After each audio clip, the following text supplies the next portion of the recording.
Yo, what's good, everybody? Welcome back to Does Boxing. We back again with another one. We got these new IBF rankings. You know what I'm saying? Just came out. Y'all know how we get down with those. We're gonna cover each division, see what we got, see any new entries, kind of predict some future matchups, and a lot of shit that's that can happen in the sport of boxing.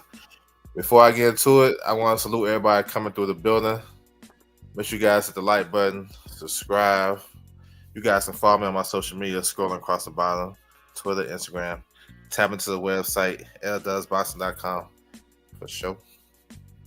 So we're going to get into it. So we're going to do a screen share straight from the IBF website. So the rankings, they come out. The IBF rankings comes out like the second week. So right on time for them. So pretty cool. You know the IBF, we know they're a sanctioned body they don't play around. You know what I'm saying? They the ones that uphold their rules. They're gonna stand by what they put out, and their mandatories don't always be the best. So we're gonna take a look at it for sure. My man Andrew Gray, what's good with you, bro? Salute to you. Appreciate you coming through. Salute to you. All right, so we're gonna get it pushing. So heavyweight division, y'all know, of course, we got the big fight coming, the rematch. It's a unified title fight now. We got Usyk and Fury coming up December 21st. Daniel Dubois is the IBF champion. Usyk, he vacated or stripped, however you want to say it. He let go of his title. So Dubois, as the interim champion, he got elevated. He fought AJ, stopped him in September 5th round. It was a shootout too. So, Dubois is in a good position. He talking about coming back in February. So we had to take a look. So these rankings are important because it can give us an indication on who he may fight next. You know what I'm saying? I know Cabiel and Bacoli, those guys in negotiations for IBF final eliminator. So we'll have to see what they do. You know what I'm saying? Because for me, I feel like they're in the IBF position for a reason. I don't know if Dubois would fight one of those two. Maybe not. Apple and LD, what's good with you, bro? Salute. So I think Cabiel and Bacoli is out of that. You know what I'm saying? So that leaves the rest of the guys. Zhang, that's a dangerous fight for Dubois. I would actually favor Dubois in that. Zhang in that fight. Zhang is heavy-handed, but if Dubois can push the pace, you never know. Dubois got different confidence right now, but that would be a banging-ass fight. I'm not sure about Frank Sanchez, Fa, all these guys. My pick, look, I think a fun fight. Maybe this guy may not be ready, but would be fun. Would be Fabio Worley if he gets the opportunity. I know Fabio just signed with Queensberry. That makes the fight easier to make. You know what I'm saying? So Fabio Worley would be fun. But me, I'm thinking I'm taking a conservative route. My guess, if I had to choose right now, and it's just an educated guess, I do be getting shit right, but this is an educated guess. I would pick Otto Wallen though. I would pick him because I feel like that's kind of a step back. You know what I'm saying? As far as what Dubois been doing, but it's a solid step because if Usyk win, he can get some preparation against another southpaw, and even if Fury win, Fury turns southpaw. You know what I'm saying? You'll be facing a bigger guy. So I can see Otto Wallen. You know what I'm saying? It depends who else gonna be on that card. February 22nd, they gonna load that thing up in Riyadh season. So I can see Dubois fighting somebody like Otto. You know what I'm saying? But we'll see. If he fights Zhang, salute to him. You know what I'm saying? I think Zhang is definitely dangerous. So we'll see. I know Shazor is supposed to fight Big Baby Miller sometime top of next year, so I'm not sure. So we'll see. Winston Lee, what's good with you, bro? Salute to you. Yes, sir. Appreciate you coming through. All right, cruiserweight division. So we got Jay Abataya as the champion. He has a mandatory coming up. Hussein Sankara. So he's going to fight him looking like January, y'all. I know they got purse bid and negotiations going down, but looking like we may see Jay Abataya on that January 25th matchroom card. It's supposed to be in Vegas. So I know Pacheco supposed to be on that card, and Andy Cruz. So that's solid, and that's actually interesting. I think that's good for Jay Abatai to come over to the States, get him a little fight in, introduce himself to the American public. You know what I'm saying? So that'd be cool. So yeah, but looking down the line, I want to see Jay Abatai fight the winner between Zerto and Chris Bennett Smith, who's going to unify next week for the WBO and WBA. You know what I'm saying? Saudi. That's the fight that needs to happen after Jay Abatai make his mandatory defense. Sin Cara is like 39 years old, really haven't had no crazy wins on his resume, so that's a fight I expect Abatai to win. All right, so these rankings they pretty much look the same from last month. Nothing too crazy, none that really stand out. I know Michael Sisolak, he got a high ranking. He's number one in the WBO as well. Chev Clark, he's gonna fight December the 14th. I like Chev Clark too. So he making a move. You know what I'm saying? So yeah, cruiserweight. So we got a shot in the arm when we get that unification. The WBC champion, Noah McKaylen, he having issues with Don King. So they're gonna have an interim title fight with Peralta versus Ryan Rosisti. That is a rematch. So yeah, so we getting some movement at the top. You know what I'm saying? Hopefully they can continue and make some big fights for this division, cruiserweight. All right, light heavyweight. So Arthur Beterbiev, undisputed. So he's on the clock as well to make a for the IBF because they ordered Michael Eifert the long. You know he been mandatory since last year, March of 2023. Michael Eifert. So he's on the clock. He's on the clock for they negotiating. We're gonna see, man. It's a lot of back and forth on if Riyadh season gonna, do all year or they're gonna just do certain months. And that way they can sponsor that fight with the rematch with Bivol. I think the rematch with Bivol, I think that should be next, honestly. But I understand the mandatory. Like me as a boxing fan, I want to see these guys active. I like him to take care of Eifert top of the year and then fight Dimitri Bivol sometime later next year. I like that. That way you keep the belts intact because I feel like, I don't know if it matters anymore with the belts, and because once you become undisputed, the IBF be coming for their belt. So I don't know if that's really important, but definitely we need to see the Bivol fight, the rematch. Just doing the building. What's good with you, bro? Salute. So we're gonna see what comes to that. Now we had an interesting play happen in this division, light heavyweight. So number 2, Connor Wallace, he won a IBF eliminator for that spot. So I mentioned this again. The number 1 and number 2 spots. So when you see those spots are filled, that means those guys won an eliminator and they in mandatory positions. So Connor Wallace, he just signed with Matchroom. And he'll be back in December, like a little stay busy fight down in Australia. He's Irish, but he fights out of Australia. So that's good. Stay active, bro, because you're in position. If Beterbiev does vacate the IBF and fight Dimitri Bivol next, then he can fight for the vacant title against Michael Eifert. Then the IBF has put out that if Beterbiev want to make an exception and fight Bivol, they would approve of that. And I think that's the right thing to do anyway. We'll just have to see if the money's right. You know what I'm saying? Because it's crazy how this shit sound, but that big of a fight is not really a big money fight. You know what I'm saying? Unless they go to Saudi. So we'll see. We got a new entry, number 14, Lewis Edmondson. So he got that ranking after he beat Dan Aziz a couple weeks ago. Solid fighter. I thought he actually lost that fight, but it is what it is. So he's racking up the rankings. He fights with Boxer, so we'll see what's next for him. Let me see who got something coming. Looking at these rankings, Willie Hutchinson, he got a good fight coming up. I think it's February the 1st. He's gonna face Zach Parker. That's a good fight. That's a Queensberry fight. All right. Super middleweight, we have William Skull. It's the new IBF champion. He got the benefit of the doubt with the judges winning that fight against Vladimir Shishkin. I thought he lost the fight. He really wasn't doing that in the first 8 rounds. He probably won 9, 10, and 11, and that's it. You know what I'm saying? For real, it wasn't a good performance.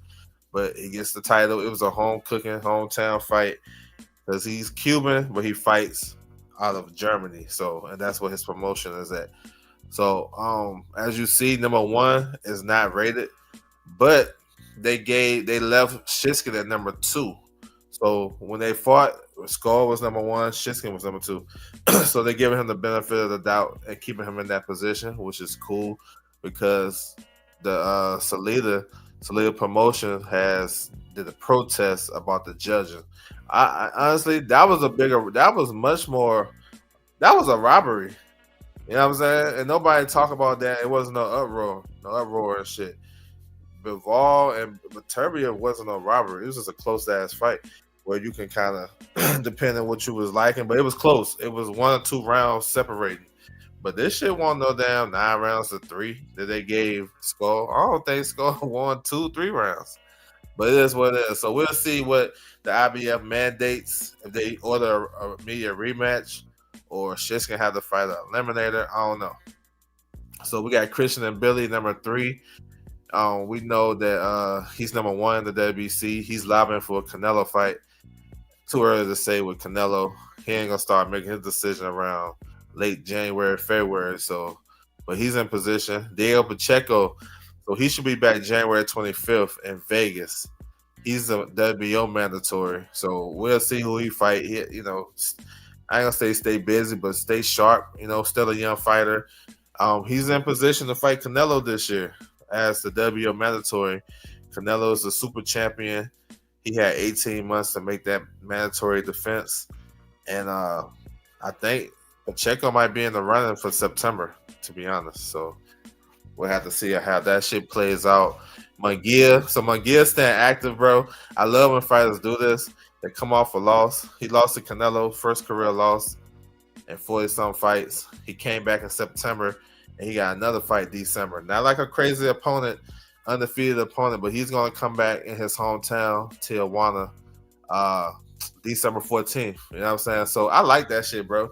I like when guys, if they suffer a loss, they bounce right back. That's what you're supposed to do. You keep your name in the limelight.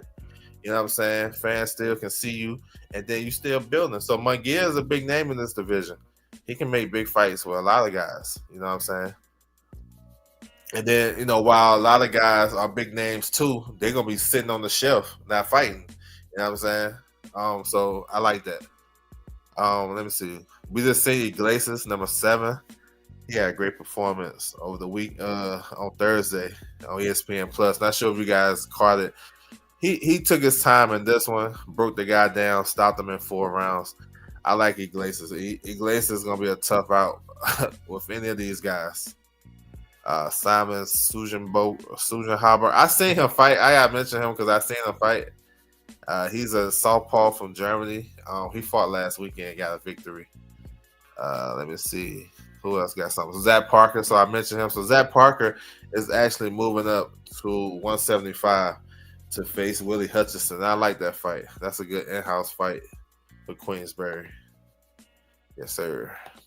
All right, moving down.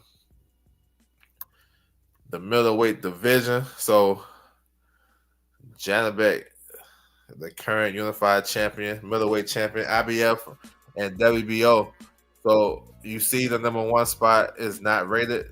So no mandatory right now. We have a number 2 guy.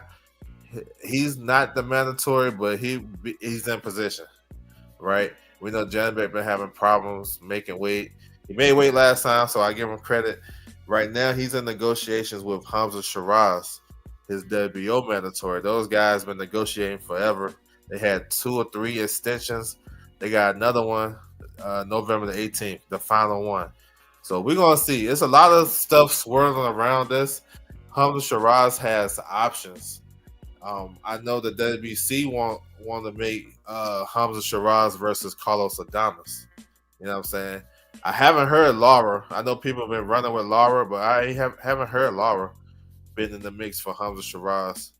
For me, for my money, I'm like, yo, take the Shiraz versus Zanderbeck. You know what I'm saying? 2 belts is better than 1. But at the end of the day, I guess it's about what the teams come up with, but I think Hamza Shiraz has a good chance against Janabek. We're gonna see. Crush the legend. What's good with you, bro? Salute. So yeah, we waiting for that November the 18th. They have a purse bid. You see Chris Eubank up there, Shane Mosley Jr. We know these names. Kyron Davis, number 6. So that's nice. Um, let's see if Kyron Davis can get an eliminator, bro. Because I think he in position. He can fight for a world title. You know. Um, Let me see who got something coming. Ammo number 11. He's gonna fight tonight on Jerron Bouzan's undercard. Comeback fight after suffering his only loss. Got stopped by Hamza Shiraz in June. So he's making his way back. The opponent not too crazy. It's just a bounce back fight. We have a new entry, number 13, Severia. He had a great fight on PBC in October on the Mutazali Tenzu card against Tapia. Tapia, number 15. Those guys had a great fight. You know what I'm saying? So, yeah. I mean, we got to get the middleweight division cracking. I think it's getting there. I think Hamza Shiraz is the guy that brings some new life to the division. We seen Troy Isley last night. I mean, he was sharp and everything, but not like an eye-opening performance. Y'all know we want to see crazy performances like Keyshawn did. It was a workmanlike fight for Troy Isley. Nothing that's like, oh shit, let's get him in there with the top guys type shit, right? He didn't create a mandate, so it's up for grabs. 160, it's up for grabs. 154, highest division in boxing. Bakhtim Matazaliev is the IBF champion. As of right now, he don't got nothing going. He's still working through a hand injury where he broke his hand. He trying to figure out if he's going to get surgery or not. So no fights on the table for him right now. No Boots, no Crawford, no Majimov, no Ortiz. Nobody as of right now. So if you hear something, it's probably not true. We just gotta vet the source to make sure everything is good to go. But from my understanding, from his mouth, you know what I'm saying? Because me and him been talking back and forth. He haven't heard nothing as of yet. Not saying shit can't change, but as of right now, nothing's on the table. He trying to figure out what's going on with his hand. So definitely great performance by him against Tim Tszyu. Stopped him in the third round, knocked him down like 5 times. That was a crazy performance and put his name on the map. So yeah, he fits in at the top for sure. If Crawford gonna fight him, I think that would be good. You know what I'm saying? That'd be good. It'd be a tough fight though, but I think that's something Crawford can do against any of those guys. 154 is stacked, so anybody. So Tim Tszyu was his mandatory, so he's not obligated right now to make a mandatory defense. He's a type of guy that don't have a big time promoter. He's with main events. He's a guy that fits in the scheme of Riyadh season to me. Not a big name, not a big draw. Don't got no fanfare like that. Only really hardcore boxing fans really rock with him and know him. So it's like I think he fits in with Riyadh season. Conventional wisdom, you would have him come back and stay active if everything's good with his hand.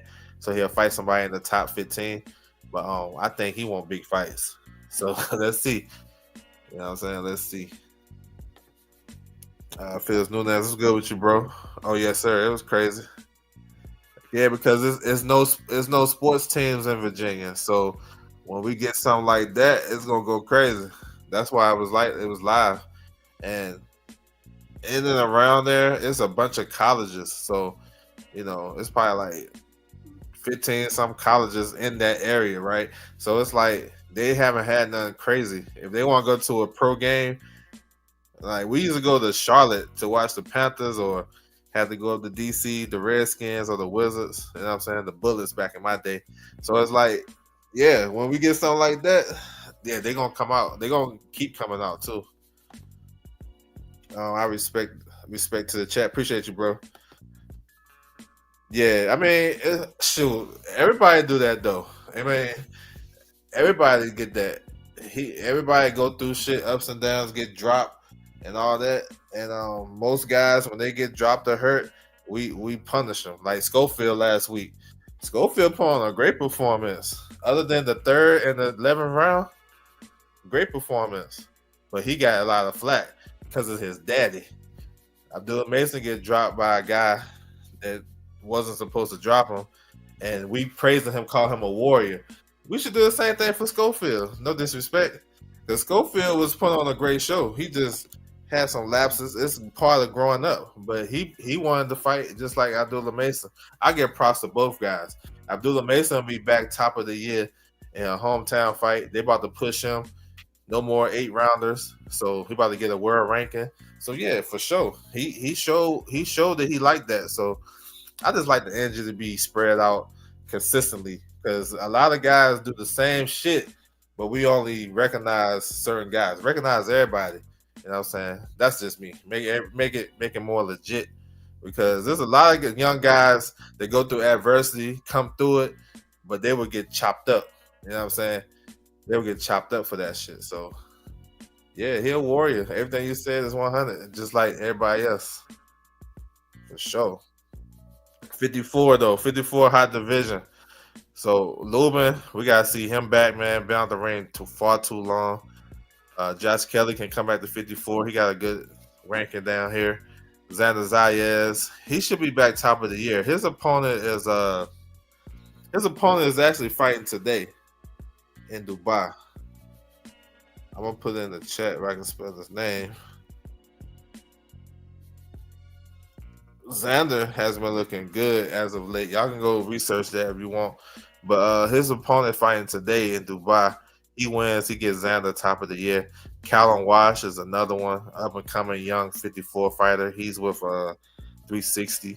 Jesus Ramos, haven't seen him since May, but I like to see him back. Adriel Holmes. So you got some good names, solid young guys. Tim Tszyu, they dropped him to number 9. Let me see. Charles Conwell. Charles Conwell will be back December the 14th. No opponent yet, but he's fighting on the Golden Boy show. The undercard of Courier versus Rocha. You know what I'm saying? He faced a guy with 21 knockouts. That same guy, he fought on frame. Go look it up. Look this up for me. Fact check me. That guy, same guy, fought a guy named Benton from Ohio on the undercard of Frank Martin versus Rivera. And he didn't touch Benton. And Benton wasn't noted as a big high profile prospect. He didn't touch him. 21 KOs or not. And Benton is not better than Abdullah Mason. So take that with a grain of salt. You gonna look that up though. Look that up for me. You know what I'm saying? I give credit to all who don't choke from the smoke. Yes, sir. That's what's up. It's supposed to be like that. But yeah, so that guy, when you seen that guy's name beside Abdullah Mason's name, you didn't think he was going to drop him twice, whether he had 21 knockouts or not. You didn't think that. Nobody did at the end of the day. It was an explosive fight. I love the fight. That shit got me hyped because some of that shit was kind of, I was like, bro, come on. You know what I'm saying? That shit got me hyped. And he always going to put on a crazy show. But, you know, like I said, it's boxing. Boxing, and shit happens. Dude got hit. He proved that he got a solid chin and he got dog in him. What more can we ask for? You know what I'm saying? He ain't did nothing that we haven't seen before. But it's great to see it because we're looking at him as one of the future pound for pound guys down the road. So that's good. That's cool. So you giving a lot of people some credit then, because a lot of guys doing the same thing. And you know what I'm saying? They probably not in the limelight like that. But yeah, for sure. Keep that same energy because that's great because fighters need the credit for sure. 147. So we have Jerron Boots Ennis is going to put on tonight, defend his world title against his mandatory Karen Shakazian. You know what I'm saying? I think he was trying to rush the KO. I see you, Andrew Gray. Maybe so. I like how he weathered the storm, though. You know what I'm saying? That uppercut he landed was crazy. But yeah, he probably was trying to put on the show, make a statement. The Dominican dude who dropped Mason had pop. Yeah, he got power. Like I said, I seen him against that guy Benton, and Benton was outboxing the shit out of him. I forget his first name, Adrian maybe. Yeah, I'm just saying. It just you never know in the sport of boxing. He can have all that power. I said he had another fight where he didn't look that good either. But it is what it is. It was a fun fight, as I agree. Yeah, it was a fun fight, bro. I loved it. That shit was that shit got my adrenaline pumping, but for sure. Mason, top rank ain't throwing him away. He gonna headline his next fight in Cleveland. Probably at the Cleveland State Arena. I think that's where it's not a lot of crazy people from there. But yeah, he's going to headline at hometown, so that's what's up. First 10 rounder, so we'll see what they have for him. But tonight, Jerron Buzens versus Karen Shikazen. Us fans, we like to criticize these boxers so fast. The fight with Karen, the first fight, he didn't do certain stuff well, just cutting the ring off, but everything else, you can't. It's hard to argue with 12 zip. It's hard. I don't know shit. Give me 12 zip, and if I get 12 zip and you say I got exposed, then shit, hey, expose me. Then I think Boots will make the proper adjustments. I think he's a smart fighter. He probably know what he did wrong. Shikazen, listen, I think Karen gotta make more of adjustments in this fight than Boots. You know what I'm saying? Because he didn't even really. Now, if you watch the fight, the first thing I'm gonna say he was running, but he actually threw over 400 some punches, and he landed some solid shots. He landed like almost 100 shots on Boots. And it's like you really can't see that because you see the movement. If that guy's in dog shape like he was, I feel like, bro, you gotta try to win. He was in some dog ass shape against Boots, but we'll see tonight. It's gonna be a show. Boots is putting on for his hometown, so I expect a great fight. It's a great card. I know we lost one fight. Tito Mercado's opponent pulled where he had fight got canceled because he was overweight, 7 pounds overweight. You know what I'm saying? And so they canceled that. So it's still a good card. Ray Ford, all these guys on there. Bam Rodriguez is gonna be crazy tonight. So we'll see the adjustments that either guy make. You know what I'm saying? We have number 3, Jin Sasaki. So he's a Japanese fighter, a solid fighter. He's been coming along real strong. He got a lot of hardcore boxing fans rocking with him. He'll be back on the undercard of Anyway versus Sam Goodman, December 24th. If you guys ain't tapped in. Conor Ben. So news about him. He got his ban lifted in the UK. So he should be good to go. He already had 2 fights anyway, but it's important because he's a UK fighter and he want to fight over there. So getting that ban lifted, he can have big fights over there. Tyrone Smith, what's good with you, bro? Salute. So we'll see. Conor Ben just signed with one of the best managers in boxing, Keith Connolly. I mean, he got Berlanga, the Canelo fight. He got Danny Jacobs, six figures against Shane Mosley Jr. after like 2 years off the ring. That Conley nice with it. He got Devonchenko big fights against Billy. Alicia Baumgartner got her biggest payday. Well, her second biggest payday. Fighting in the bubble and shit. Got her like $300K. Like, that's a good move for Conor Ben. For sure. He said 7 pounds. Didn't want to just fight the guy. Yeah, I mean, I think with Sriracha, to his credit, he was a late replacement. And he been fighting at welterweight for his last 3 fights. So, but you sign a contract, you gotta live up to it. It is what it is. But yeah, Conor Ben, hey, let's see. He's a big name. I know him and Eubank been going at it. That probably fight that should happen next, to be honest, to get out the way. But I want to see if we can campaign at 47, because that's a big fight for Boots that he'll be looking for to, kind of be a little bit mainstream. So we'll see. Crocker versus Donovan should be happening pretty soon. Probably top of the year in Matchroom. Alexis Rocha, I spoke on him. He's going to face Raul Curiel. That's going to be a good fight. I know Rocha is number 2 in the WBO. He'll probably move up to the number one spot because Giasov is number one. He's gonna fight for the WBA. So that's a big fight for Rocha.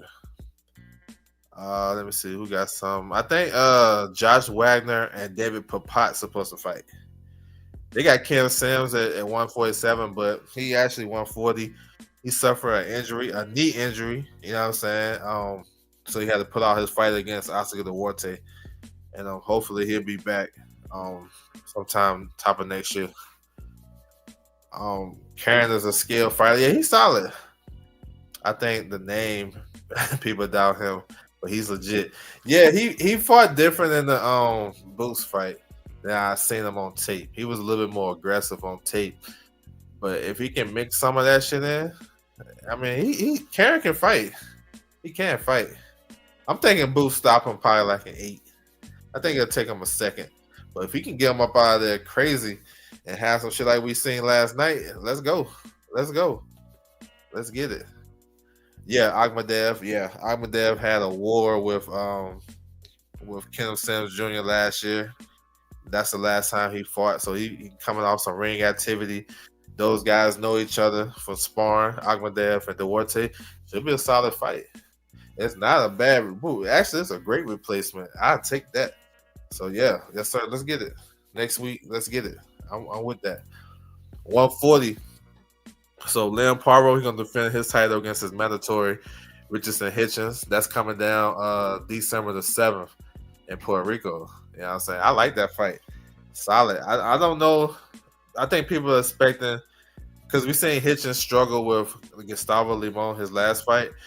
That was a different type of style matchup. You know, Limon was, pressure him. Liam Paro is a good boxer puncher. He brings pressure, but it's smart pressure. He also puts himself in position to counter real well as a southpaw. So I think it'll be a different type of fight stylistically. I think maybe Paro he may have to he might have to pick up the pressure because I think Hitchens want to sit back and survey everything and counter and get the jab going and fight at his pace. So maybe he can pick the pace up a little bit on Hitchens. I think it's a good fight though. This is a moment for Hitchens to become world champion. Yeah, because the window is closing at 140. He's saying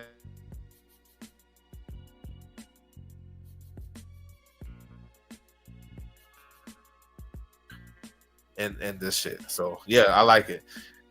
Jack Catterall, number 3, he deserves a world title fight, whether it's the WBO route, IBF, WBC, any route. You know what I'm saying? Catterall deserves a title shot.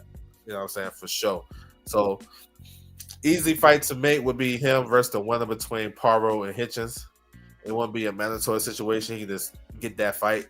So I'm looking forward to that. You know what I'm saying? On the Barbosa, he's going to face Jose Ramirez. That's the WBO eliminator. That's next week. That's solid. You know what I'm saying?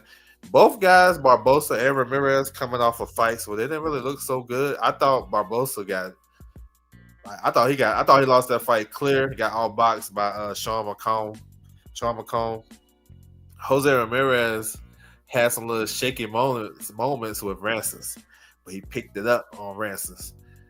So when you look at it, their styles, Barbosa is more so of a boxer, puncher type of guy. They can move, counter punch, got a solid jab. He retired about 2 or 3 guys. So he got respectable power. And Jose Ramirez is a pressure fighter that uses angles, has a good jab. But I just question Jose Ramirez, his heart in the game. After he got married and stuff, sometimes that shit soften you, and we've seen that in the other fight against Ransom. So I mean, a lot of things in play in that fight. I think he actually 50-50, even though Barbosa didn't look good his last fight. You know what I'm saying? Let me know if you guys can hear me and all that good shit. I appreciate it. He said Keyshawn weighed 134.2. Yep, stepped in 155 last night for sure. He was 155. He had to make the 144. No, he had to make the 145 weight limit. Yeah, like the second day, and then he rehydrated up to 155. So yeah, for sure. So he should get full credit for that win. You know what I'm saying? He should have no problem moving up. Nah, he shouldn't. I don't know if you've seen one of their build up shows, but he said he can make 130. He said he was 133 before he went to the weigh-in. He drank some water and got to 134. I mean, I don't know. He said he ain't struggling to make the weight. So maybe when he in due time, but I think he got some big stuff at 135 first for sure. My man G5 Jeff TV in the building. What's good with you, bro? Salute to you. Appreciate you, man. Appreciate it. All right, so 140 hot division. Like I mentioned, Hitchens, Paro. We got Barbosa and Ramirez coming up. Calderon waiting in the wings. Sabril Matisse tonight. Don't forget about him. He's fighting on pay-per-view.com, ppv.com. If you guys want to check him out down in Puerto Rico, he's coming back. Y'all see where he's ranked at. You know what I'm saying? I'm going to put it in the chat. Hold on. What the hell? Hold on. Hold check. So we're going to see where that puts him. You know, maybe he can get a title eliminator because I think now that he's not working with Matchroom, he might have to do a title eliminator. So yeah, he's back tonight. Because if you look at the play, right, and this is why I like to look at the rankings, not just look and talk, right, but you can see certain plays. Hitchens about to fight Paro, so one of those guys, he either gonna become champion, and Paro gonna move down, or he gonna lose and he gonna move down. So Jack Catterall is gonna be number 3. Number 1, number 2 gonna be vacant. Jack Catterall keep the number 3 spot. Depending on what happened with Barbosa and Ramirez, Matisse can take the number 4 spot, right? So it can be a situation where Matisse can find himself in a world title eliminator real soon. So he right there. He just got to win, get back in the mix, and then maybe order something. You know what I'm saying, for him. He said Tyrant got some dogs on the rock. Yeah, no, for sure. Yeah, Tyrant. Hey, it's quiet as kept. I love Mortala. Mortala did the same thing Keyshawn did. It just was on a lower scale. He's quiet. He ain't really whatever. You know, he ain't really loud, but he did the same shit to a one-dimensional opponent, just like Keyshawn did. So I won't forget about him as well. We're gonna talk more about him. He said Javante faces Kyrol. Hopefully, probably not. Hopefully not. Oh yeah, I seen that, man. I was trying to get I asked Michael Fox for a link for that shit. He said they ain't even airing that jump. Cause I wanted to watch it. But yeah, Aleem got a good fight with Winfred Harris Jr. I think that's a good fight. 168. Michael Fox is facing another. He had like 2 or 3 opponent switches. And they got another kid on there. Derek Davis is on the card. So yeah, but yeah, you know, I'm tapped in with that shit. I just want to watch it to support those guys. But let me see. Oh, okay. Gabriel Valenzuela, same guy. So it's big talks about him fighting Josh Taylor at 147. Josh Taylor is gonna move up finally. And he supposed to sign with Matchroom anytime now to make a run at 147. So Gabriel Gallus is not an easy opponent. He can punch. He's solid, but I guess that's a solid comeback for Josh Taylor. So y'all stay tuned.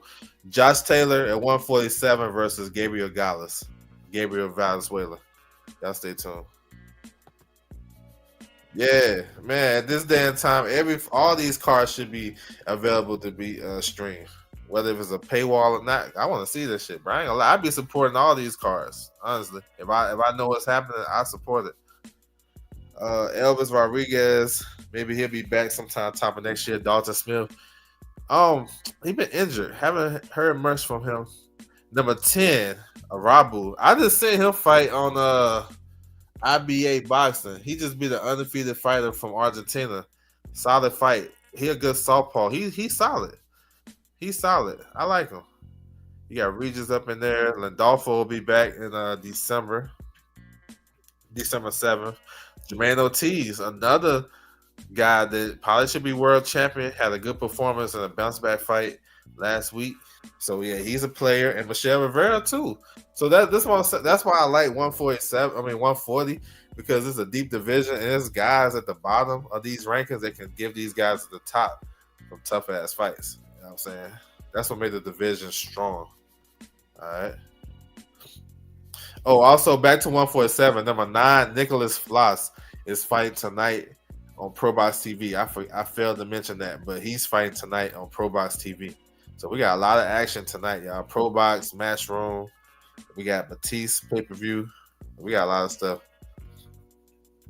All right, 135.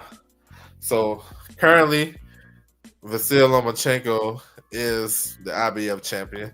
We waiting for him to vacate and get out the way. He talking about retirement and all this shit. So he go ahead and step aside. It's cool. He had a good career. Let's keep it pushing. You know what I'm saying? Let's keep it pushing. Number 1 is vacant as a mandatory. Number 2, Zor Adelev. He won the number 2 spot a couple of weeks ago in Argentina. You know what I'm saying? So Zor Adelev been on a nice little road since Devin Haney. Like I'm telling you, I like I said, bro, these losses. I mean, yeah, it's something because you know you lose your order, you lose your position, you lose a pay grade or two, but for the bounce back is better to me. The bounce back is better because how you know who you are if you can't bounce back from shit. So yeah, Zor Adelev, bro. People will see his name and he a bad opponent for Shakur. He's a top 10 contender in 135 to me. You know what I'm saying? But it is what it is. A lot of boxing on the menu now for sure, bro. Yes, sir. It's a lot of shit popping. I can't wait. So we seen Keyshawn last night. Keyshawn's number 3. So, you know, they was gonna make last night eliminator for the IBF, but the WBO was an eliminator too, basically. Keyshawn, from what I understand, he's gonna go the WBO route and fight Baranchyk. Mortala is gonna go the IBF route and either fight Lomachenko, which probably not, or fight Zor Adelev for the vacant IBF. If you see the play, Lomachenko and Zor Adelev has the same manager, Igis Clemens. So as a good manager, if I know one guy may be out the door, let me get my other guy up in there. You know what I'm saying? Let me get him up in there. Mortala versus Adelev, that's a good fight. Yo, Mortala fuck around might have to go to Russia for that one. He might have to go to Russia for that one, for sure. We're gonna see though how everything plays out. But hey, if Loma is out the game, vacate and let's get because these young guys are hungry, bro. And that was set up if Keyshawn get a title, Mortala get a title. That would set up a big in-house unification fight, you know. And these are opponents for eventually for Gervonta Davis, because you look at the PBC side, there's not a lot of opponents for him. He's not even fighting a PBC guy his next fight. Lamont Roach not PBC, so it's like it's good. Like I like these guys calling Tank out, and it's good. It makes the division better, and it gives him options to make a payday, make a big payday, and have a big event like all his events. Tank with Keyshawn might not be. Honestly, I think Tank and Keyshawn is a bigger fight. Probably the biggest fight at 135. Yeah. I'm gonna stand on that. Even I know Shakur is a big fight. I might in between Keyshawn and Shakur, but Shakur, you know, people is down on his style like that. Even though he do a good number, a good gate when he go in and he do good numbers in Newark. So I take a step back. I give Shakur number 1, but Keyshawn right there, and he can do 10 and a half in Norfolk, and they haven't had boxing there in a while. Like imagine though him and Tank fighting in DC in the big arena, they'll break records and shit. And Keyshawn can sell a fight, not like a lot of these guys. So I think, hey, bro, you can say he's not ready, but I think it's good when if your favorite fighter is Tank Davis, y'all should be happy that he got opponents that he can promote and make some money with and have big events with. Y'all should be happy. Maybe, he's not ready. Why he calling him out? He clout chasing. That is great, bro. That's good with the sport. Y'all see what Keyshawn did last night? That shit, you couldn't have written that shit even better. Parlay that shit and go find him. to build off that while it's hot. Now maybe you let him go win a title and all that shit, but I'm thinking go fight him next. Bump that Lamont Rose Jr. fight, and I respect the Lamont Rose. I think he's a good fighter and all that. But bump that. I like the big events and all that good shit. And I think Tank and Keyshawn, that shit gonna be big. Put that shit in DC. That one can go in DC for sure. That's a 3-hour drive from Norfolk. I'm just saying. I like it. So if you're a fan of somebody, bro, y'all should be happy that these guys are calling them out. Y'all should be happy. These boxing fans be nervous as fuck. They was nervous as hell last night for Keyshawn. Don't take the fight. Don't do it. But they didn't look at the other way. That guy put on all that weight. That shit had him slow as fuck last night. Lee Bones was throwing punches in slow motion last night. Keyshawn saw that shit. I was like, bro, he good. So my advice, y'all should embrace guys being clout chasers. Embrace guys calling out your favorite fighter, because that's going to help that guy's resume. It's going to build them up, and it's going to create a big event for the sport of boxing. If you love boxing, some of them don't love boxing, don't watch boxing. They're just watching clips on Instagram. So that's what they're basing their shit off. Let's get it, bro. I think Tank in any fight, he gonna be in big events. But if you got a guy that can sell the fight, bro, man, Frank Martin didn't really sell that fight last time. Back and forth. He didn't really do too much promoting. But Keyshawn will, Shakur will, and that would makes the fight bigger. And that would take the load off of Javante. That's just me talking. I want to see big events. Y'all be running away opponents and shit. Let those guys have opponents. A1 Hoops on. What's good with you, bro? He said, do we think Bob would keep Key away? No. Hell no. I think he's gonna push him to him. That's the biggest star in those weight divisions. Why keep them away? He's about to give his favorite fighter, Lomachenko, to Tank. Why not give the young guys to him? And they can make some big bread. You know what I'm saying? Hell yeah. Yes. Give him away. For sure. Nah, he did. He did, for sure. All right. So looking at these rankings, let me see. Andy Cruz should be back January 25th. No opponent. He's going to be on that Pacheco card in Vegas. Cambosa's going to 140. Frank Martin going to 140. But we don't know what's going on with the PBC fighters as of yet, so I can't speculate what's next for him. Lucas Body is going to fight next week on the Jake Paul and Tyson card. He got a new opponent. Corey Marksman pulled out with an injury. Joshua Padley, so he beat Mark Chamberlain, fucked up a lot of money. This is me matchmaking, right? Especially after what happened to Abdullah Mason last night. He got dropped and all that shit. We got Joshua Padley, who's number 11 here. I think he's number 11 in the WBO. He got world ranking. I think he's number 16 in the WBC. I would do Abdullah Mason versus Josh Padley next. I would. Bring his ass to Cleveland. He's not a big name opponent, but he got a big win over Mark Chamberlain. Fucked up a lot of money with Turkey and them. Bring him over there. Not a big puncher. He got a little tricky style, but that's good for Abdullah. I think Abdullah will punish him, and I think that's a good fight for him. Undefeated fighter with some world rankings, because he about to get a WBO ranking. Why not? That'd be my pick. If I was making his next fight, I would do Joshua Padley. That's me. Let me see who got some. We just seen Floyd Schofield last week. He had a tough opponent in front of him last week.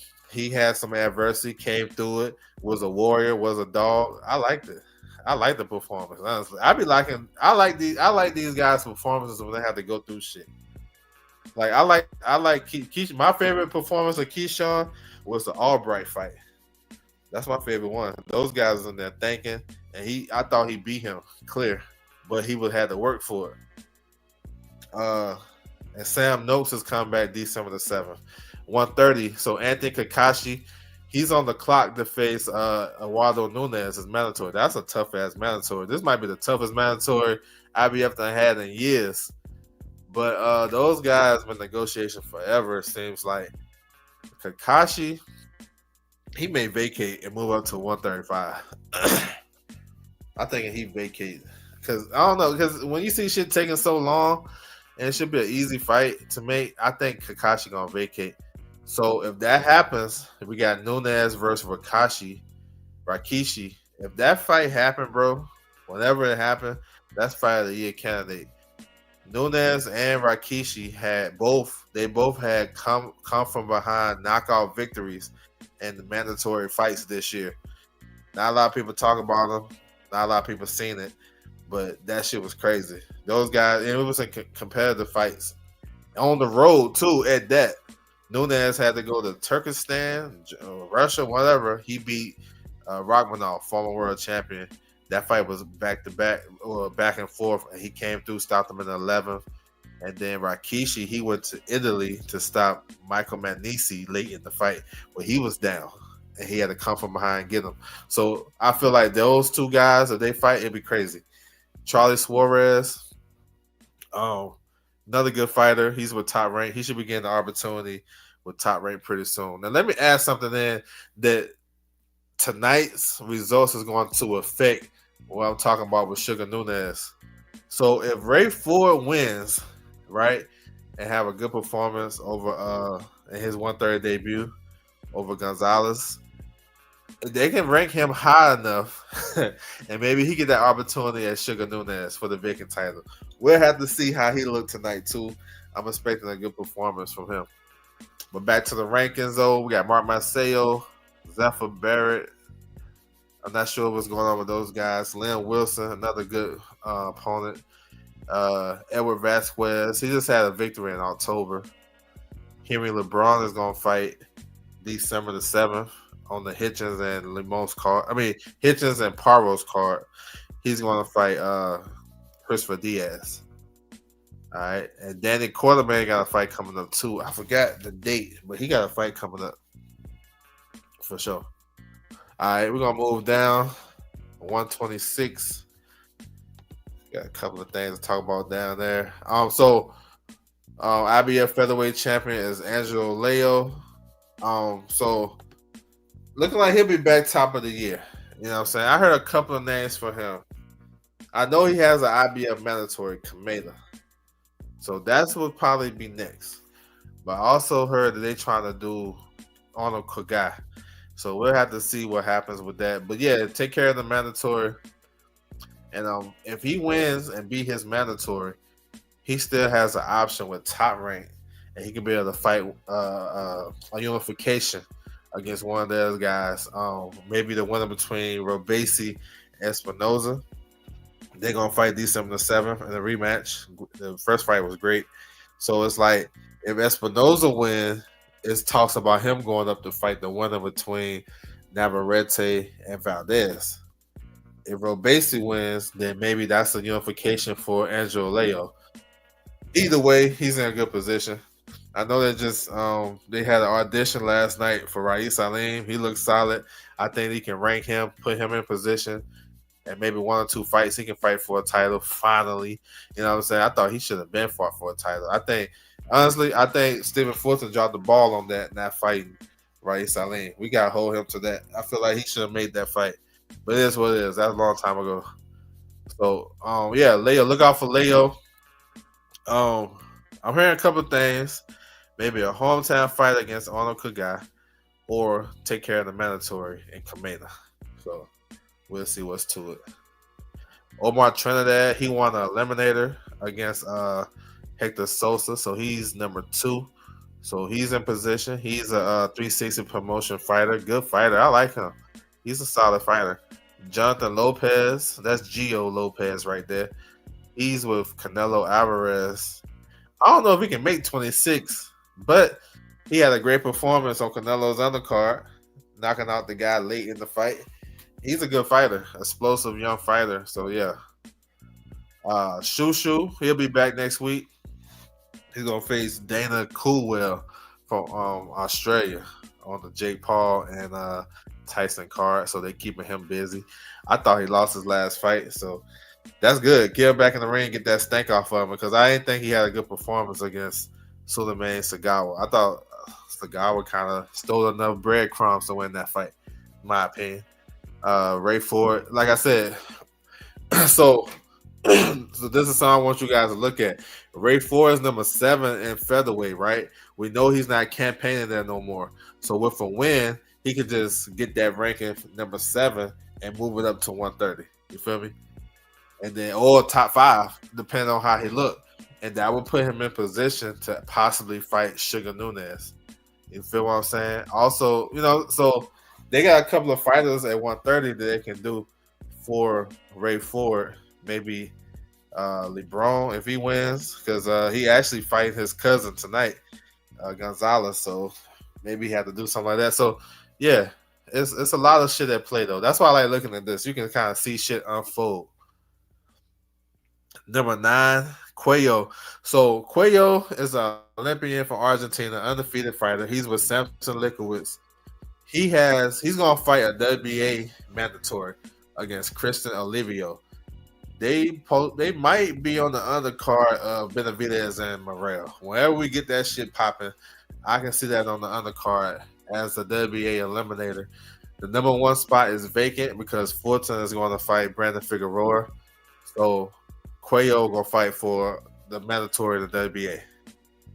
All right, on the Kagai spoke on him. So we're gonna see how this domino effect shit happen, because first we got Robisi and Espinoza. We gotta see what happens with that. Leo, you know what I'm saying? We got Nick Ball in the mix. I would love to see Nick Ball versus Leo in the unification. I think that'd be one of the best fights to make.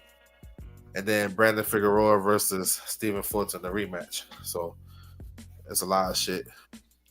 122, we got Inoue and Sam Goodman, IBF mandatory. They're gonna fight December 24th. I think it's a solid fight. It's just another step to actually really clean out the division. I think he beat Sam Goodman, and I don't think he got to beat Inoue to clean out the division, but just go ahead and do it. I mean, not Inoue, MJ Akhmadaliev. But yeah, beat Goodman, MJ, and yeah, look for some big shit at 126. I know he signed a sponsorship deal with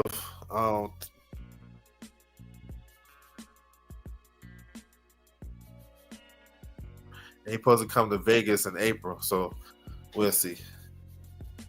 All right, let me see who got some. Oh, Shabazz Masood, number 4. That's a new entry. Had a great performance, man.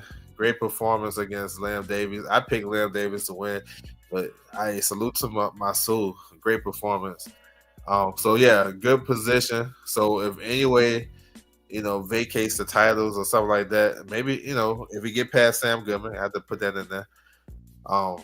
Then if the title become vacant, then Masood is in great position to fight for a vacant title, which after that performance, he may deserve it. Let me see who got something coming. They got Dylan Price at 122. That's what's up. I'm waiting for him to get in the mix. I think it's time. I know he's been fighting on Dan Garcia cards, and he just signed with somebody too. I forgot who he signed with. I think he Misfits. So keep him active, hopefully. Dennis McCann, he got a good fight coming up December 21st against Peter McGrail. That's a good fight. That's on the Usyk and Fury card. All right, keep it moving. 118 bantamweight. So Ryo Nashida is the champion. I haven't heard any fight news on him. Perfect world. I like to see unification in this division. They got 4 Japanese champions. Why not? We have a new mandatory because here's the play with this. Manny Rodriguez, former world champion, he's supposed to fight a title eliminator tonight on the Matisse undercard against Jose Reyes. Manny Rodriguez pulled out due to an injury, air quotes. He having issues with his promoter down in Puerto Rico. So they took him out of the eliminator, and then they ordered Charlie Edwards versus Jose Reyes. Right? Charlie Edwards is a former world champion at 112. He lost the title to Julio Cesar Martinez. And he kind of been obscure since then. But he got a new promotion company. He had a good win recently, the European title against Usama, I think his name. and he's in position. So they in negotiations. So yeah, Charlie Edwards is a solid fighter. That's Sonny Edwards' brother, older brother. He's solid. Reyes from Mexico, tough guy. So we'll see what's up. Tacoma anyway, former world champion, lost his title in his last fight. Number 6, Jason Maloney. We gotta get these. I want to see Jason Maloney come back too. He lost his title this year too. So this is a division. A lot of titles changes hands. You know what I'm saying? He lost in the sheet. Amir Rodriguez lost his title. Anyway lost his title, and Jason Maloney lost his title. So, is this a good division? I think it's a good division, but is it? All these champions really ain't that good. Glass half full, glass half empty type shit. So we'll see. 115. So we have a vacant title. So the champion. One second. So the former world champion, unified champion, Fernando Martinez vacated his IBF. He had an overdue mandatory in Garcia with Barto Garcia. So he opted to run it back with Ioka. Those guys fought in June in the unification. Martinez went to Japan and beat Ioka. He gonna go back in December, and it's a bigger fight, bigger money fight, and I get it. So he vacated his title instead of because he supposed to fight his mandatory. So I get it, and that's the sport of boxing, right? So shit like that happens all the time. It kind of derails the quest for Bam to become undisputed in this division, and we're gonna see Bam tonight defending his WBC against his mandatory Pedro Guevara. So he got to take the long route, but it ain't no big thing because if he can beat the one in between Martinez and Ioka, that's a good win, solid. And get the other 2 belts, then he in business. So we'll see. Now Garcia's gonna face number 3 and number 4 is gonna fight for the vacant title. I forgot the date. Not sure if they got a date yet, but they're gonna fight for the vacant title. So Rene Clasquillo versus Wilberto Garcia. All right. You got Chocolatito right there, number 5. I think Chocolatito can get a world title fight in his next fight at 15 or 118. Either one. Andrew Maloney, I see him. So yeah, bro, it's some shit. If Bam can unify this division and fight all the top guys, bro, you can't question it. What he doing? I like what he doing. He cleaning out. He taking out the old guard, the 4 kings, and he doing his thing, bro. Beat Sonny Edwards. Sonny Edwards. He stopped Estrada, who never been stopped. Like, bro, that was crazy. All right, 112. So the champion is Angel Ayala. No mandatory as of yet. Maybe he can sneak in a unification or a title defense down in Mexico. He's a fun fighter too. Southpaw, aggressive. Well, no, he can be aggressive, but he also a good counter puncher. So I like him. He won the vacant world title early this year. He stopped the Filipino fighter, Dave Espinario. So we have another eliminator right here. Phyllis Alvarado versus Tobias Reyes. That fight gonna happen in December. Phyllis Alvarado is a former world champion. He get hella opportunities. So he get another one coming up. Number 7, Ricardo Sandoval. He should be on that Golden Boy show December 14th in Ontario, California, with Courier versus Rocha. And Charles Conwell's on that card too. So yeah. 108. We have a new champion. Masamichi Yabuki. Yo, that was a good fight, bro. He took it to Nasinga. You know what I'm saying? He took it to him. Stopped him. I think like 8th or 9th, maybe 10th. But he stopped him in that fight. He a big puncher. Yo, I like he gonna make fun fights for anybody. You know what I'm saying? He have a number 1 mandatory, Christian Arenita. I think Anita lost to Naganji. So we'll see if they order that fight. But he's another Japanese world champion. Any unification would be fine too. You know what I'm saying? So yeah. And then the last one, 105 pounds. You know what I'm saying? Minimum weight. mini flyweight, however you want to say it. So Pedro Tordoran is the champion. He's a two-time IBF champion. He had a good victory to get his title back against Genjiro Shukiyoko. Good performance. He stopped him in that fight. So he was supposed to fight number 3, Zhu from China, but that fight got postponed. So we'll see if he got something else lined up. The biggest story in this division, and I can't wait for it next week.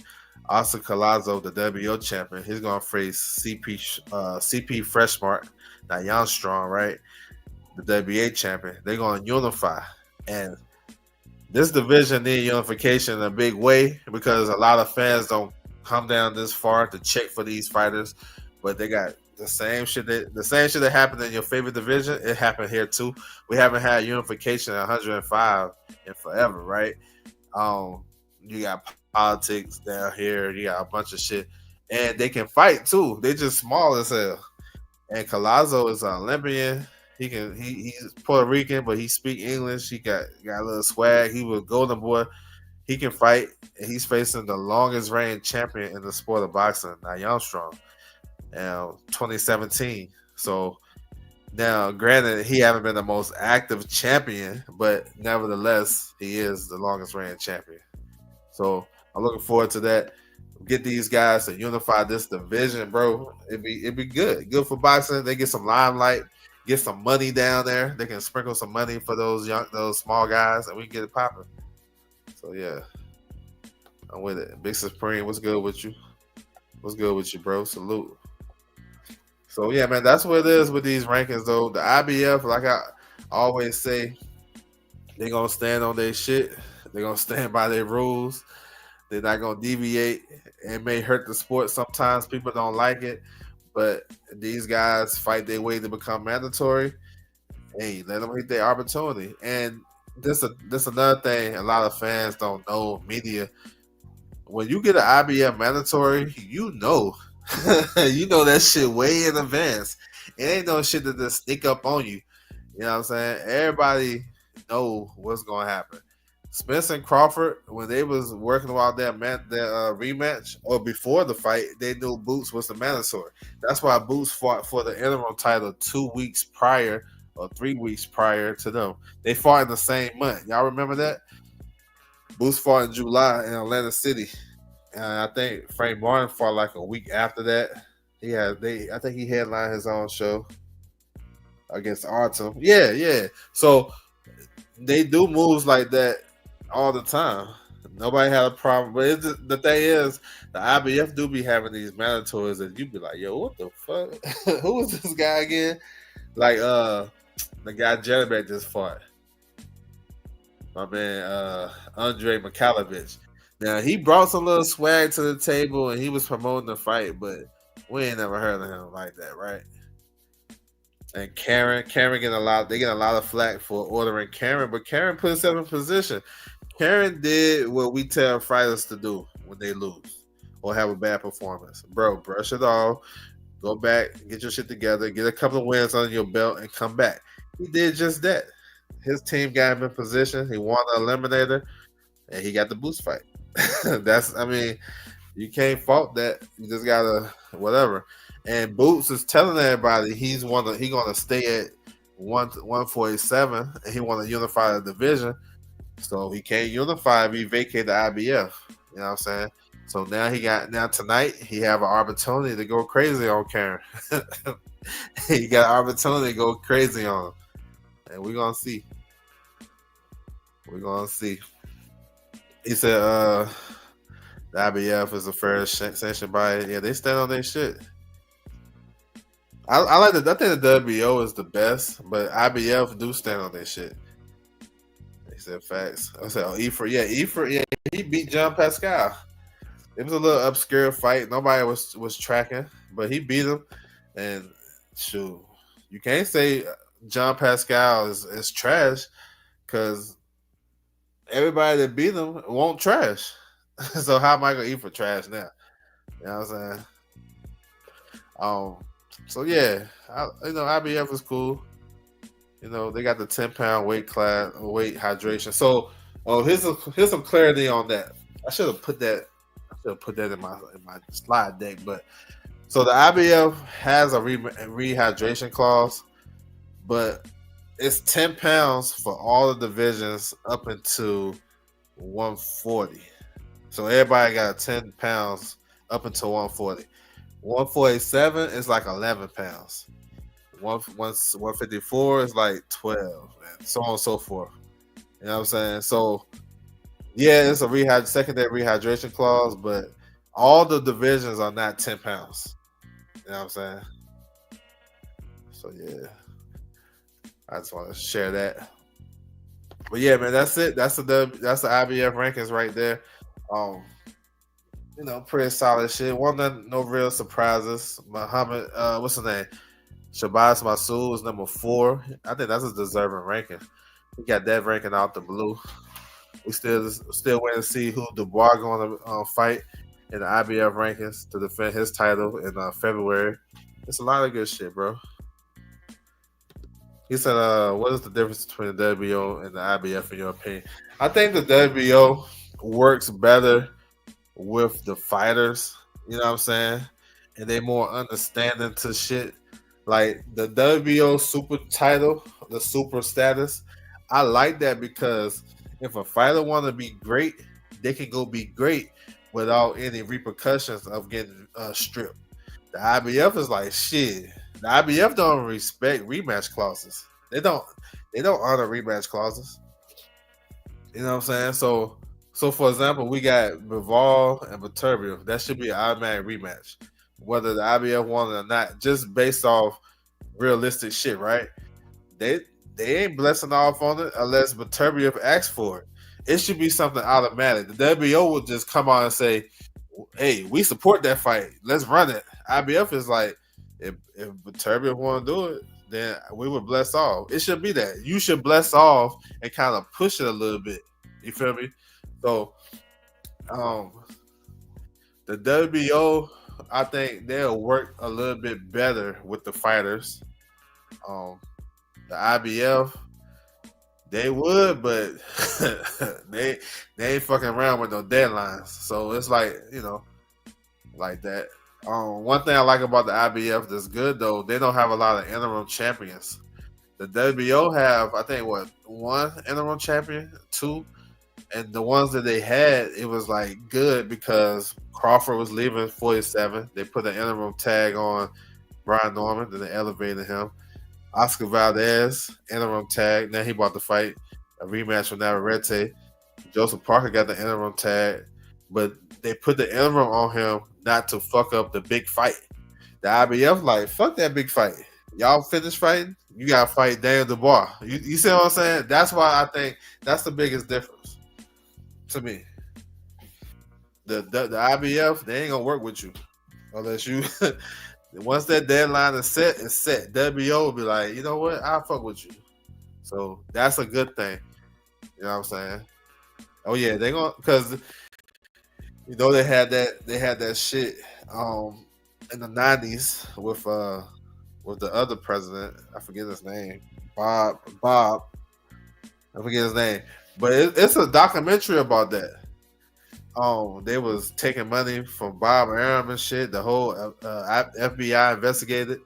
It popped off with the George Foreman versus Axel Schultz fight.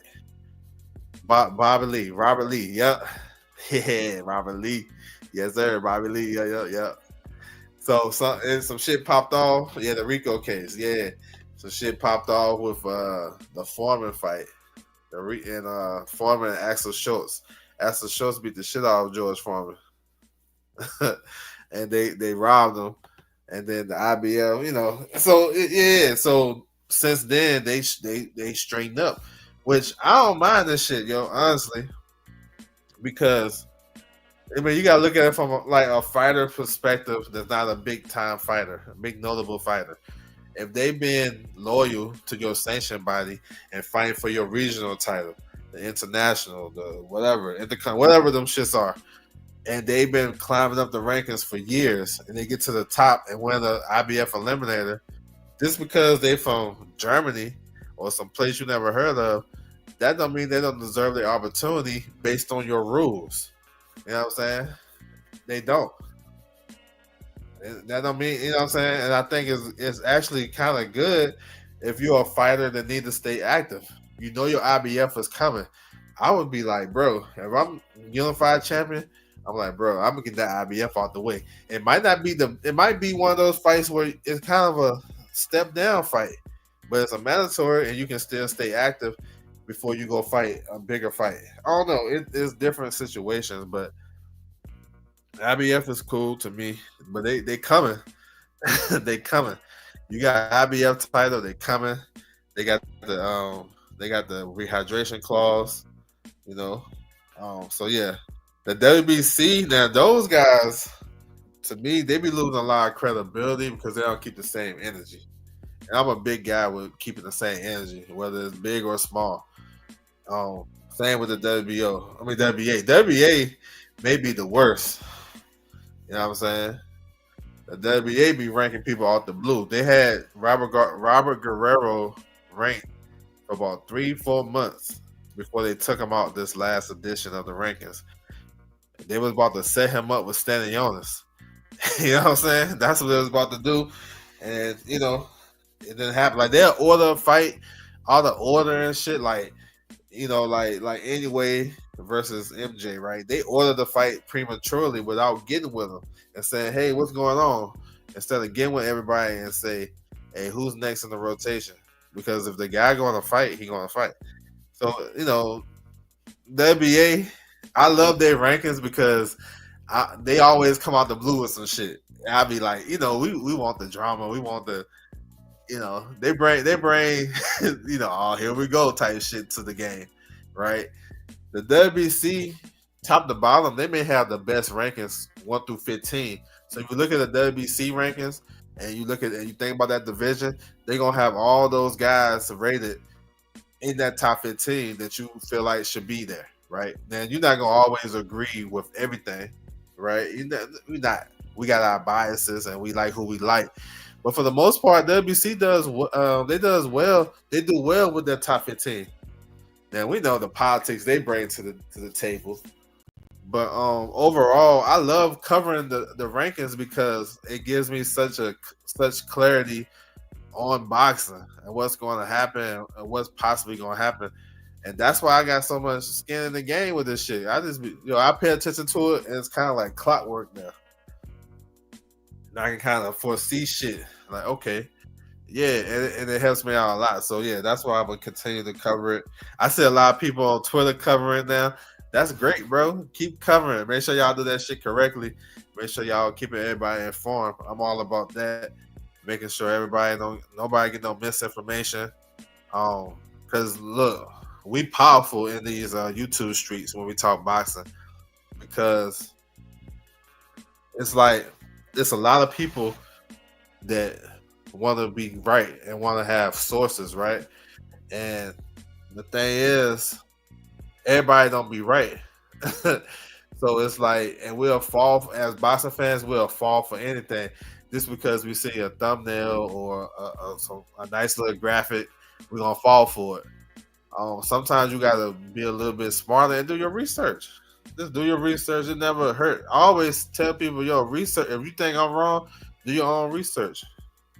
Just come back. If, you know what I'm saying? If I'm right, just come back. Or I'm gonna come to you. I'm gonna find you. If you feel like you doubt me, I'm gonna go find you, make sure you know what it is. But so that's what it is. That's why when you have a platform, any big or small, you gotta make sure you put on the right information. You know what I'm saying? You have to, because like a lot of shit the lines get blurred, bro. And I've been doing this shit. Really, I stepped up my game. I had my channel since 2018, but I really stepped up my game during COVID, right? The pandemic, and I haven't had one person come to me and say, "Bro, that information is wrong." I had people come to me and say, "Bro, how you know that? Take that down. I want to announce it." I had that. I never had nobody come to me in my DM or whatever and say, "Bro, that's wrong. Take that down. That's not right." I had the other one. Uh, Keon Davis hit me up behind the scenes. I put out like a week before they was gonna announce the fight. Yo, Keon Davis making his pro debut in Norfolk, November the 8th. That dude hit me up behind the scenes. He was like, "Bro, can you take that down, yo? We want to announce it." I said, "Bet, took it down, no problem." I take it down before you tell me I'm wrong. So, um, yeah, I think it's important that everybody to do this shit. They don't blur the lines and make up shit and throwing up numbers and what you want to say. You can say what you want to say, and that's cool. Your opinion is great. Your opinion is valued. But I feel like that shit get blurred lines between opinion and fact. You know what I'm saying? And that shit right there, it kind of mess up the because see some like I said, some boxing fans, people that support you, they come to your channel because they want to get the best news, boxing news from you, right? So you have to provide me. This is my thinking. I have to provide that. If I know it, I know it. I say if I don't know, I said I don't know, right? So I feel like you gotta be on point with this shit, bro. Credibility is a motherfucker, bro. Like ain't nobody saying nothing crazy about my name. You know what I'm saying? So whether it's especially this boxing shit, I want to make sure my shit is credible. He said the engagement farming and clickbait is corny. Yeah, that's part of the engine to get people to come and click that button, click that, to come see your video. Um, I don't think you have to do that though. You just be really talking objective facts and putting up to events. Now for sure. Because I feel like you don't really have to do that. You can say what it is, and you don't got to blur the lines to get the person in there. You know what I'm saying? You can just say what it is, And but see, a lot of boxing fans, we don't read the title. I mean, we don't. No, hold on. Let me take that back. Boxing fans read the title, but they don't really watch the video all the way through. So I can see a title and I'm like, oh shit, he gonna fight him. Let me click on it. I click on it and I get through the intro and then it's opinion based. I'm like, oh shit, damn, he got me. He done lied to me, huh? So that's what a lot of that shit happens. Question mark, right? Why not just say this is what should happen, or this is my guess of what's gonna happen. You don't lose no credibility. You actually gain credibility because nobody know. A lot of boxing fans, if you get something right, then everything you say, your word is golden. People will ride with if they loyal to you and fuck with you and support you. No matter what you say, they ride. You can be wrong as fuck. The sky blue all day. He tell you it's green, and they riding for your ass. No, he told me it was green. It's green. I ain't gonna look for myself, but it's green to the motherfucker, right? That's how motherfuckers be on here, right? They loyal. Salute. But nah, bro. I like to keep it a buck. That's why I don't really make no videos. I don't really blur no lines and shit like that. I just speak and talk boxing on a long platform, like on live, because I don't want to blur no lines and you know what I'm saying. The titles be tricking motherfuckers. That shit get you in. Tank Davis leaves PBC. You click on that shit, then it's not even talking about him leaving. It's talking about him, possibly having issues or whatever the case may be. So it's like that shit lure you in.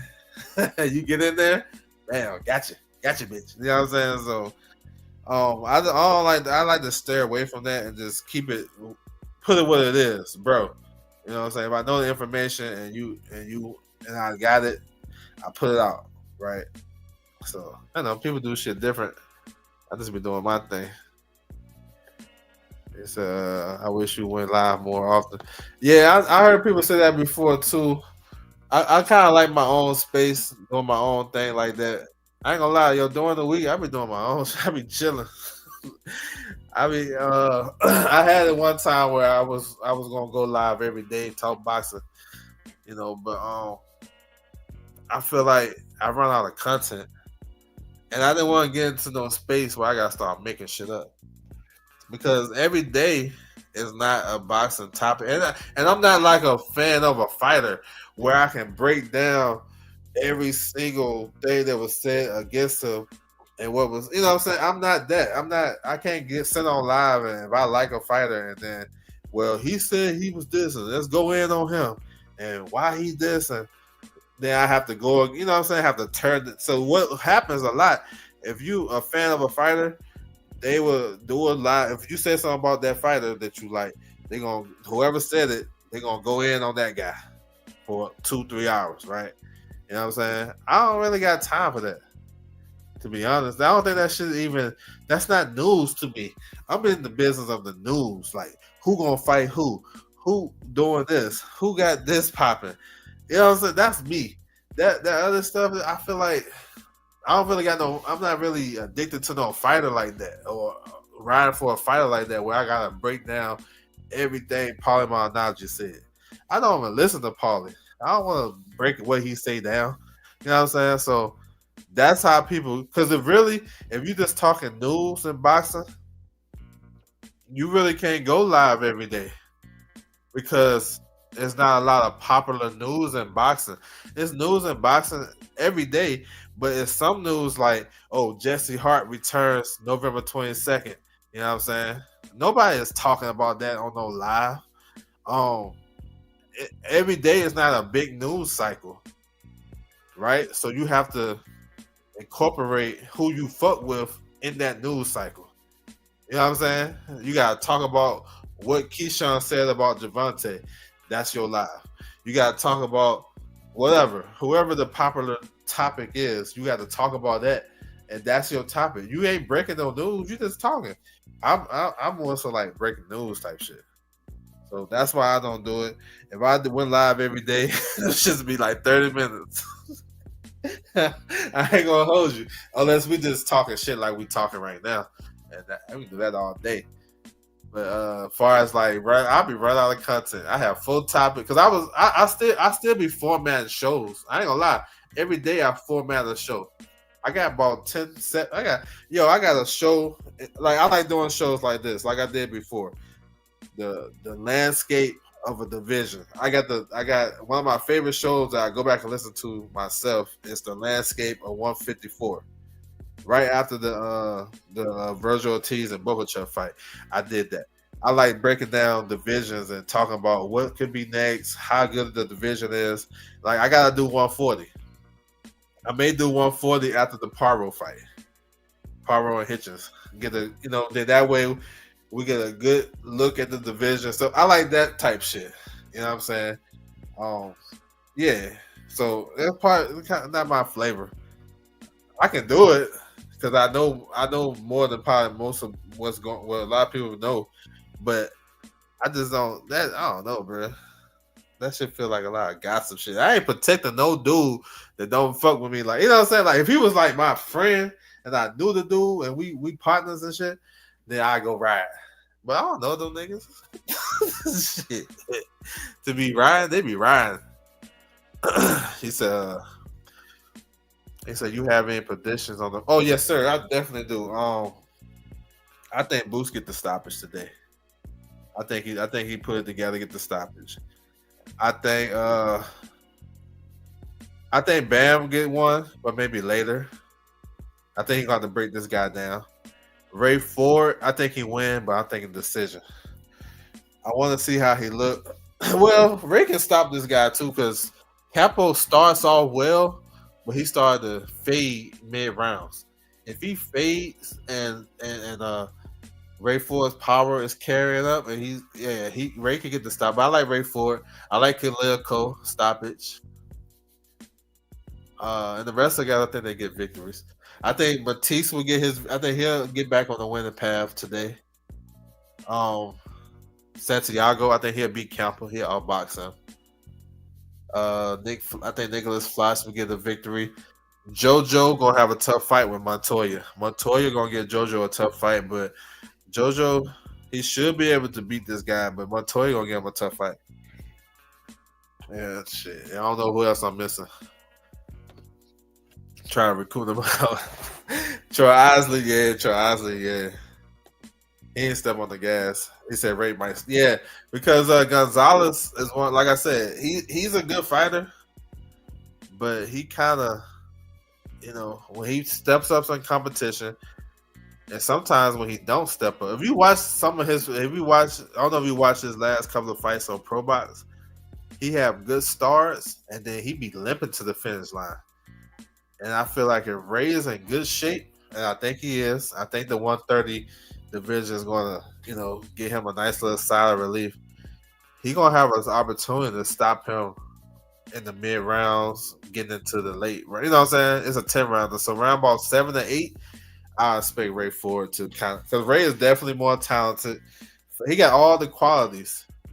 I just want to see when he'll be able to start breaking down Gonzalez. I think he probably will, for sure. Khalil Cole, this like a big fight for him because this fight right here, after this one, is going to take him into he got to get into the world title scene at 175. A lot of people don't talk about 175, but 175 is kind of similar to one in middleweight. There's not a lot of shit going on at 175. You know what I'm saying? So yeah. Annabelle Ortiz. He's facing who he got? Gonzalez, Kevin Gonzalez. Yeah, he's a good fighter. He's solid. I seen a little bit of him. I think Kevin Gonzalez might get that one, bro. I like Kevin Gonzalez in that fight for sure. Another fight, yo, I want you guys to tap into, and my man Supreme probably on it already, but Darrell Valsante. He's an up and coming prospect on Pro Box. Big, strong kid, about 6'2", been fighting on Pro Box for a while. He got a step up fight tonight against Angel Ruiz, southpaw that can punch a little bit. I think that's a good fight. Yeah, Coke and stuff. Yeah, if he go to the body and invest in the body, yeah. This Gallegos guy can fight now. He beat Kevin Newman. He can fight. He put a lot of pressure, but he don't like that shit to the body. I think Pacheco stopped him to the body. And this is at 175. So you would say if Khalil Cole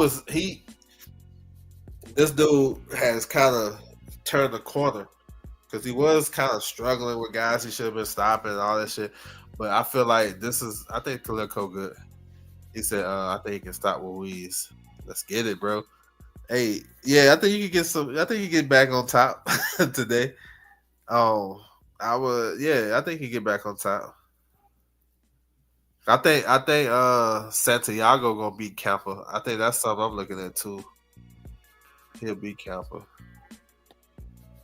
Yeah, that's the good thing about having a lot of fights. You can kind of get your bread back on some of these undercard fights. You know what I'm saying? I know Tito Mercado versus Sriracha is off.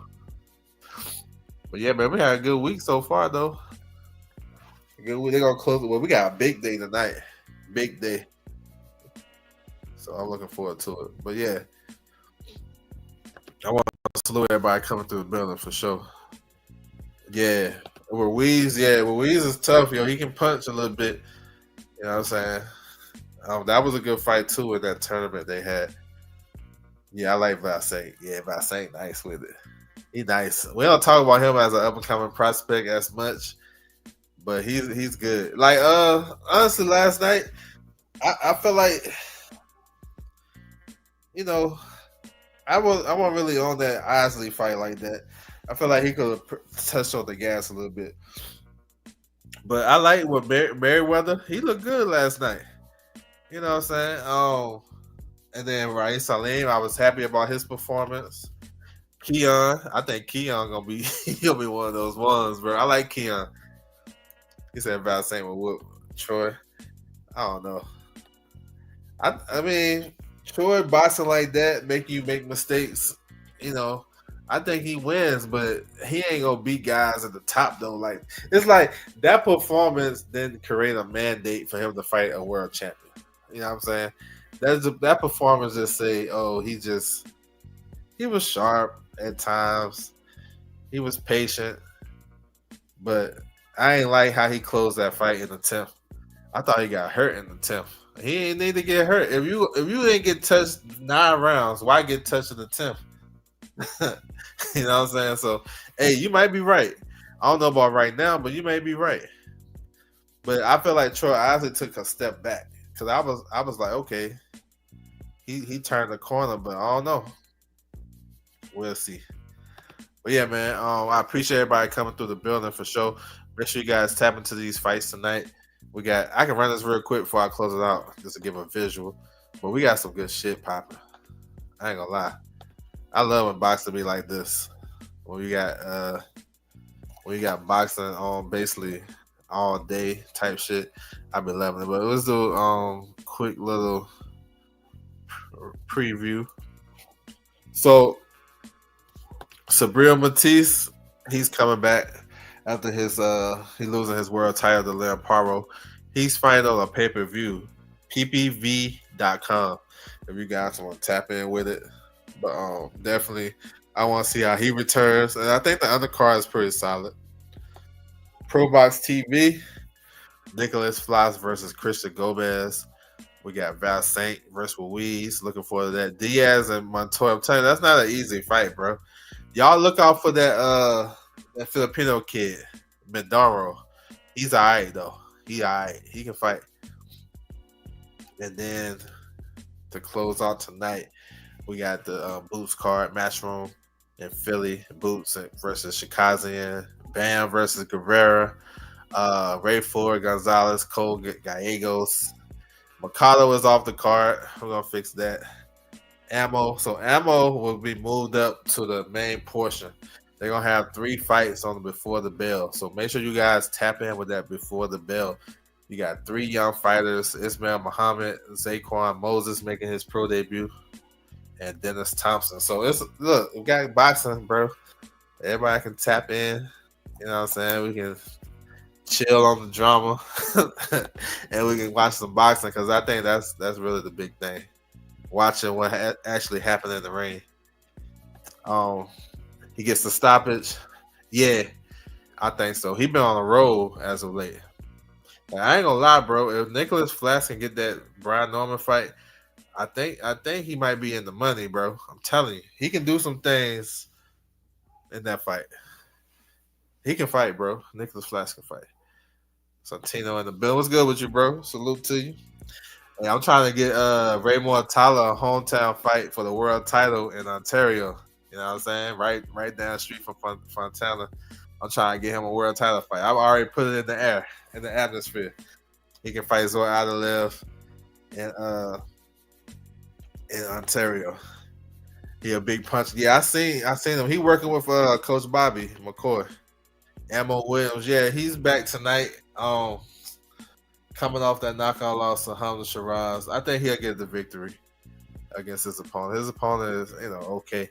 And this is a good fight for Ammo. It's not a big puncher type of guy. Somebody he can look good against and get back in the mix. So, yeah, bro. A lot of boxing, man. Make sure you guys tap in, man. I'm looking forward to it. We got 2 of the top young guys of the sport of boxing fighting tonight. Boots and Bam on the same card. Like, that shit, that's crazy, right? They just didn't even think. So, yes, sir.